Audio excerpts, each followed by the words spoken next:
Na banzi ba quinoise na ba quinoa ba zolanda biso na bokebi nyonso.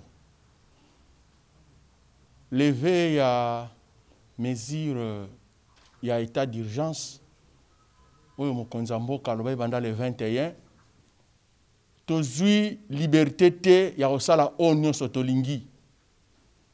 Ba mesure oyo tobengi ba geste barrière. Il faut quinoa nyonso à respecter yango pour na ko éviter contamination. Yambo port ya masque eza obligatoire.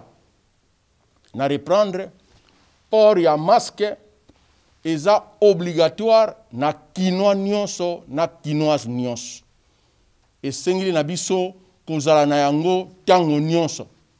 To komisa yango lokola moninga na biso pour éviter contamination ya pandémie oyo. Port ya masque. Ata yo oza mwana tsangu. Ata yo oza mwana moamba. Ata oza mwana lukunga. Ata oza mwana ya funa. Respect ya kolata port ya masque. Ya mibale kosukula maboko pamba pamba. Pona ko éviter microbe na maboko. Peli susu ko kangama te na ba place publique pe na kati ya transport. Même na ba wewa ndenge sengela kike mutu oyo azomema moto ye moko na client moko na sima. Mesure oyo ya déconfinement et pesi accepté et pas ya ba wewa batambusa ou soit ba taximen ba bis ba mini bis ba lekisa nombre ya bato tango bazo sala transport. Peli susu kopesa na mbote te parce que oyebi état ya loboko ya motote pe koyambana te mais beaucoup plus kolata masque na yo pour na ko éviter contamination.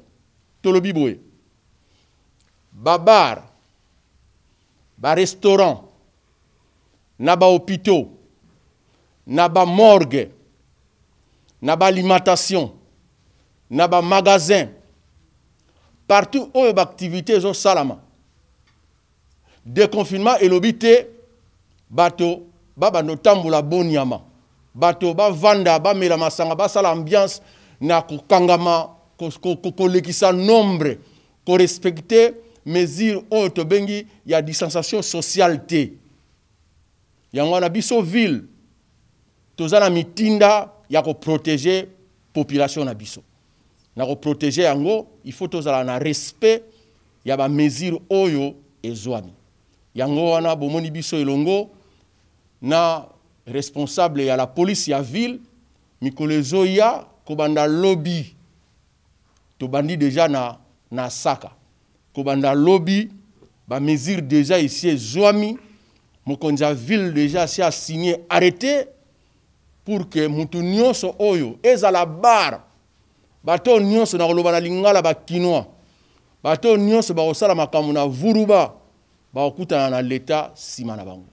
Ba biloko wana nyonso, c'est vrai que makambo nyonso tokosi sango mbala moko te, tozo kende malembe mikolo ekoya ensemble na presse na ba service ya sécurité na biso ville ba mesure tokozwa tokosala effort na population compréhension ya population parce que likambolobi ezala motuya mingi. Moi je ne sais pas comprendre biso bato biso ba congolais surtout biso ba kinoa tozana lolendo makasi tokende sombaka biloko o batandi na mabele to prendre conscience ezala bateki na biso na basombi na ba dirigeant to prendre conscience pour na toyeba ke genre ya comportement wana eza malamu te parce que biso moko tozo kota balere mususu na wenze non pour na kosomba biloko tolia mais pour na kosomba maladie.